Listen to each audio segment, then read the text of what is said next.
Mesdames et messieurs les conseillers d'État, Madame la chancelière d'État qui est absente, Mesdames et messieurs les députés aux chambres fédérales, Mesdames et messieurs les députés au Grand Conseil, Mesdames et messieurs les représentants des autorités fédérales, cantonales et municipales, Mesdames et messieurs, chers membres, chers amis, je vous souhaite la bienvenue à cette 8e rentrée des entreprises qui s'inscrit toujours plus comme l'événement phare de la rentrée. Votre présence nombreuse nous honore et nous réjouit. Si l'année passée nous sortions d'un été maussade dans un contexte géopolitique agité, où notre pays, où notre canton pouvait se targuer d'avoir de nombreux signaux au vert, l'été 2015 aura été quant à lui caniculaire dans un environnement macroéconomique toujours plus instable, environnement face auquel la Suisse n'échappe malheureusement plus. Le début de l'année 2015 aura été marqué par un choc particulièrement violent pour notre économie, avec l'abandon par la Banque nationale suisse du taux plancher entre le franc et l'euro. La décision surprise de la BNS ne peut pas être condamnée, tant ses moyens pour lutter contre l'appréciation du franc n'étaient pas illimités. La globalisation a pour corollaire que la Suisse ne peut pas rester indéfiniment en marge de l'évolution de la conjoncture, des crises ou des tensions qui touchent le monde. Les décisions qui sont prises à Washington, Bruxelles, Paris ou Berlin ont d'une manière ou d'une autre une influence sur notre économie et par ricochet sur notre environnement social. Seule contre tous, la Banque nationale ne pouvait pas continuer de voir ses réserves de change croître de manière incontrôlée. En lâchant le franc en début d'année, la Banque nationale n'a fait que payer le prix de notre succès en comparaison internationale depuis la crise de 2008. Ces dernières semaines, la crise grecque a tenu en haleine l'Europe, mais aussi le monde. Une solution, temporaire du moins, a été trouvée entre le gouvernement grec et ses créanciers. Cette issue favorable a des conséquences positives sur l'évolution du franc, même si modeste, ce qui donne quelques espoirs à nos entreprises tournées vers l'exportation, ainsi qu'à nos commerces qui subissent de plein fouet le tourisme d'achat. Cet événement nous démontre, comme la crise financière chinoise de ces derniers jours d'ailleurs, la dépendance de notre pays à l'évolution économique et politique de la zone euro et des grandes puissances. Notre pays continuera de payer le prix de sa prospérité avec un franc surévalué, causant nombre d'incertitudes, tant que la confiance dans l'Union européenne ne sera pas rétablie et la conjoncture mondiale stabilisée. Qu'on le veuille ou non, notre pays est tributaire de l'évolution politico-économique de nos principaux partenaires, Europe en tête. Si par chance, notre marché du travail et plus généralement les conditions cadres dans notre pays sont favorables à l'économie, à la libre entreprise, permettant une adaptation rapide à la conjoncture, il faut relever que ces 12 derniers mois, le climat économique s'est tendu, l'indice de confiance des entrepreneurs a baissé, bref, la situation économique de notre pays s'est détériorée. Avec la flambée du franc, l'attractivité de la Suisse n'est plus aussi grande que par le passé. La confiance s'érode. Cette attractivité menacée l'est aussi par des initiatives politiques qui ont été lancées ces derniers mois, initiatives qui mettent à mal nos institutions, ajoutant d'autres incertitudes dans une conjoncture déjà compliquée. Face aux défis qui nous font face, il est nécessaire d'avoir une classe politique compétente, courageuse et audacieuse qui puisse défendre nos valeurs, celles de la libre entreprise, de la responsabilité et aussi de la solidarité. Des décisions importantes vont devoir être prises, tant au niveau fédéral qu'au niveau cantonal, pour faire face aux défis de demain. Défis économiques, mais défis sociaux, démographiques, énergétiques ou climatiques aussi. Défis politiques enfin, avec la nécessité de trouver une solution pour appliquer l'initiative sur l'immigration de masse, sans mettre en danger les accords bilatéraux. Ces accords, essentiels pour notre économie, doivent impérativement être maintenus au risque de faire plonger notre pays dans une récession telle que celle que nous avons connue dans les années 90 après le rejet par la population de l'espace économique européen. L'été caniculaire que nous avons vécu annonce donc un automne chaud, non pas en termes climatiques, mais en termes politiques.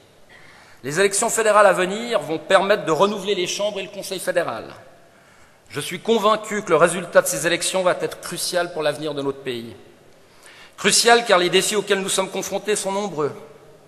Les paradigmes ont ou sont en train de changer.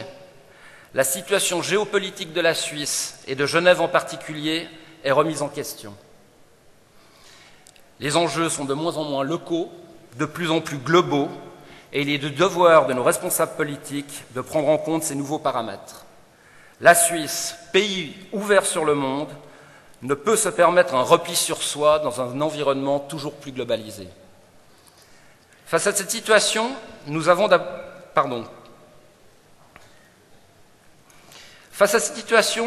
besoin d'avoir une représentation à Berne qui soit forte et unie, unie pour défendre les valeurs qui sont les nôtres, unie pour affronter les défis qui nous font face, unie pour défendre les intérêts de notre canton, de notre région. L'union fait la force, et cette force, pour Genève comme pour la Suisse, doit être l'union de tous les partis qui défendent l'économie. Les valeurs de la libre entreprise, les valeurs qui favorisent l'entrepreneuriat et la croissance, et ce, malgré les divergences que ces partis peuvent avoir sur certains dossiers. J'appelle donc tous les partis qui se sentent concernés par une économie florissante, garante d'un État social solide, à travailler ensemble avec un intérêt commun, la prospérité de notre pays. Si les élections au Conseil national, avec un renforcement des représentants défendant nos valeurs, est une nécessité, que dire du Conseil des États? Cette Chambre est la représentation des cantons. Et Genève, canton majoritairement à droite, est représentée à Berne par deux élus de gauche qui sont souvent éloignés de nos convictions. Malgré tous les mérites que nous pourrions trouver aux deux candidats sortants, notre canton mérite d'être différemment représenté à Berne. La division des partis de droite qui défendent l'économie crée depuis plusieurs législatures un boulevard électoral à l'alternative. En cette période d'incertitude, il est temps que cette situation change. Pour une élection au système majoritaire, il faut souhaiter que les partis qui défendent nos entreprises aient la clairvoyance d'unir leurs forces, au moins au second tour. Un nouveau vent genevois doit souffler à Berne en dépassant les clivages politiciens. Genève, ville internationale par excellence, siège de nombreuses multinationales, qui fait rayonner la Suisse dans le monde. Genève, un des principaux cantons donateurs au niveau de la péréquation intercantonale, doit faire peser davantage son poids dans les décisions qui sont prises à Berne, dans l'intérêt des Genevois, mais dans l'intérêt de la Suisse. L'automne sera chaud, disais-je, non seulement au niveau fédéral, mais aussi au niveau cantonal. En arrière-plan du projet de budget 2016 se cache le dossier de la réforme de l'imposition des entreprises. Cette réforme est, comme vous le savez, un dossier prioritaire pour l'affaire Genève. Mon prédécesseur, Nicolas Brunswick, vous disait il y a un an combien il est important de soutenir cette réforme essentielle pour Genève avec un taux d'imposition unique des personnes morales à 13%, comme l'avait proposé le conseiller d'État David Hiller. Il y va de la sauvegarde de dizaines de milliers d'emplois, de nombreux clients pour nos PME, de rentrées fiscales conséquentes pour notre canton. Le coût de cette réforme impérative pour l'État de Genève est estimé à 500 millions, dans le meilleur des cas. Un échec de cette réforme pourrait coûter bien davantage, tant aux collectivités publiques qu'au secteur privé, avec des conséquences sociales qui pourraient être lourdes. 500 millions, c'est beaucoup, c'est vrai, mais si on rapporte ce montant à l'ensemble des budgets de notre canton et des communes, qui se montent à plus de 10 milliards, on parle d'un effort inférieur à 5%. La Confédération a fait des propositions de compensation et comme vous le savez, notre fédération a fait quant à elle d'autres propositions que l'on peut qualifier de mesures d'accompagnement. Au niveau de la petite enfance, pour favoriser le travail de tous les actifs, et au niveau de la formation professionnelle, car la formation professionnelle est essentielle pour conserver un maximum de compétences dans notre canton, dans nos entreprises. On peut donc dire à ce jour que l'effort demandé aux collectivités publiques devrait se situer en dessous de 3% de leurs ressources annuelles. Mesdames et messieurs, le 15 janvier dernier, nombreux d'entre vous ont dû faire face à un choc qui n'a pas impacté vos comptes de l'ordre de 3%, mais bien au-delà. Vous avez dû vous adapter, revoir vos budgets avec la compréhension de vos collaborateurs, et ce, sans aide des collectivités publiques, si ce n'est la garantie de conditions cadres stables.